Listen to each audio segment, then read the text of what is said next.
अस्सलाम वालेकुम, नमस्कार, आदाब, सत श्री अकाल, बोलो सो निहाल। मैं मोहम्मद अरशद खान, पूर्व विधायक जौनपुर, राष्ट्रीय सचिव समाजवादी पार्टी, राष्ट्रीय अध्यक्ष अम्बेडकर विचार मंच। अम्बेडकर विचार मंच के बैनर तले हम पूरे देश में इस देश की न्याय व्यवस्था में बदलाव की लड़ाई लड़ रहे हैं। हमारे देश में न्याय महंगा है, उसकी कोई समय सीमा नहीं है, गरीबों की पहुंच से बहुत दूर है। हम न्याय का विकेंद्रीकरण चाहते हैं। हम चाहते हैं न्याय इतना सस्ता हो जाए कि गरीब से गरीब आदमी न्याय हासिल कर सके और इसकी एक समय सीमा निर्धारित हो ताकि न्याय मांगने वाले को पता हो उसे न्याय कब मिलेगा। अब सुप्रीम कोर्ट है, 142 करोड़ आबादी भारत की, कितना बड़ा भारत है। सुप्रीम कोर्ट कहाँ? दिल्ली में। मैं पूछना चाहता हूँ आपसे, क्या 99.9% इंडियन सुप्रीम कोर्ट जाने लायक हैं कि जाकर न्याय हासिल कर सकें? शायद आप भी नहीं हैं, हम भी नहीं हैं। सुप्रीम कोर्ट बहुत दूर भी है और बहुत महंगा है। 99.9% इंडियंस की पहुँच के बाहर है। यानी सुप्रीम कोर्ट अमीरों के लिए है, गरीबों और कमज़ोरों के लिए नहीं है। इसलिए हम चाहते हैं सुप्रीम कोर्ट की बेंच सभी राज्यों की राजधानी में हो और उत्तर प्रदेश, बिहार, मध्य प्रदेश, महाराष्ट्र जैसे बड़े राज्यों में 2-2, 4-4, 5-5, 10-10 सुप्रीम कोर्ट की बेंच होनी चाहिए ताकि गरीब से गरीब आदमी भी सुप्रीम कोर्ट जाकर न्याय हासिल कर सके। सुप्रीम कोर्ट बिल्डिंग का नाम नहीं है, जज का नाम है। 4 जज बैठा दीजिए, 2 दीवानी के, 2 फौजदारी के, आराम से मुकदमे हल हो जाएंगे। इसी तरह हाई कोर्ट की बेंच हम चाहते हैं कमिश्नरी हेडक्वार्टर पर हो, मुंसफ अदालतें तहसील हेडक्वार्टर पर हो। तमाम मुकदमे 4 हिस्से में बांटे जाएं, समय सीमा निर्धारित की जाए, 3 महीना, 6 महीना, 9 महीना, 1 साल फैसले का वक्त हो। 1 साल से ज़्यादा कोई मुकदमा नहीं चलना चाहिए। हम लड़ाई लड़ रहे हैं जस्टिस विदिन 1 ईयर। 1 साल ज़िले में, 1 साल हाई कोर्ट में, 1 साल सुप्रीम कोर्ट में फैसले की समय सीमा निर्धारित होनी चाहिए और तमाम मुकदमे माल के हों या क्रिमिनल हों, वो दफ़ाओं के एतबार से, मालियत के एतबार से 3 महीना, 6 महीना, 9 महीना, 1 साल फैसले का वक्त होना चाहिए। 1 साल से ज़्यादा कोई मुकदमा ना चले। न्याय मांगने वाले को पता हो उसे न्याय कब मिलेगा।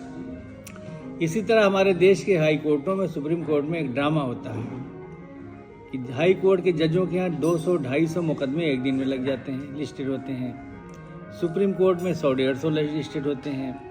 पूरे देश से लोग सुप्रीम कोर्ट आते हैं और पूरे प्रदेश से लोग हाई कोर्ट में आते हैं। जज 20, 25, 30, 40 मुकदमे देखता है, बाकी की डेट फाइल आगे बढ़ जाती है। फिर 2-2, 3-3, 4-4, 5-5 साल तक नंबर नहीं आता। ये न्याय के साथ बहुत बड़ा मजाक है। इसलिए हमने चीफ जस्टिस ऑफ इंडिया से मांग किया है, भारत सरकार से मांग किया है कि कानून बनाएं कि हाई कोर्टों में, सुप्रीम कोर्ट में या जिला अदालतों में जो मुकदमे जिस तारीख में लिस्टेड हों, उतने मुकदमे जजों को सुनवाई करना कंपलसरी किया जाए और जितने मुकदमे जज सुन सकते हैं उतने ही मुकदमे जजों के यहाँ लिस्टेड होना चाहिए। इसी तरह हम लड़ रहे हैं कि कॉलेजियम सिस्टम ख़त्म हो। हाई कोर्ट में, सुप्रीम कोर्ट में जजों की सिर्फ 1 डिग्री है। LLB, LLM के बाद 1 डिग्री होनी चाहिए। तो किसी जज के भाई हों, भतीजा हों, रिश्तेदार हों, किसी नेता के वकील हों या जज हों, हाई कोर्ट, सुप्रीम कोर्ट में जज हो जाएंगे। और जब तक ये डिग्री रहेगी इस मुल्क में न्याय हाईजैक रहेगा। तो हाई कोर्ट और सुप्रीम कोर्ट के 90% जजों के रिश्तेदार हैं और 10% जज नेताओं के रिश्तेदार या वकील हैं। इससे हमारे देश में हाई कोर्ट में, सुप्रीम कोर्ट में कहीं न कहीं न्याय प्रभावित होता है और सही न्याय नहीं होता। इसे सही न्याय कायम करने के लिए हम लड़ाई लड़ रहे हैं कि हाई कोर्ट, सुप्रीम कोर्ट के जजों की भर्ती भी IAS, IPS की तरह आयोग के ज़रिए होनी चाहिए और वहाँ भी दलितों, पिछड़ों और माइनॉरिटीज़ का, आदिवासियों का रिजर्वेशन होना चाहिए।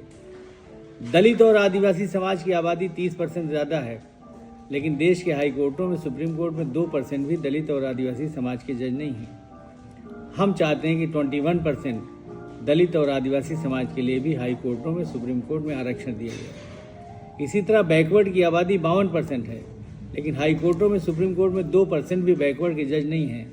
तो हम चाहते हैं कम से कम 27% बैकवर्ड कम्युनिटी को भी हाई कोर्टों में, सुप्रीम कोर्ट में रिजर्वेशन दिया जाए। और 2% माइनॉरिटी के भी जज नहीं है, इसलिए हम चाहते हैं जो माइनॉरिटी है उसके भी 10% जज वहाँ होने चाहिए, उनको भी रिजर्वेशन दिया जाए।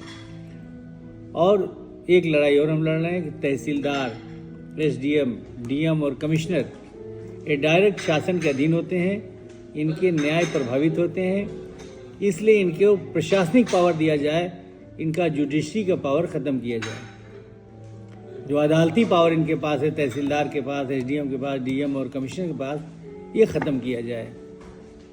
तो हम ये लड़ रहे हैं, आप लोग भी इस लड़ाई में शामिल होइए, अम्बेडकर विचार मंच के मेंबर बनिए, हमारे साथ आइए और इस न्याय की लड़ाई में हमारा साथ दीजिए।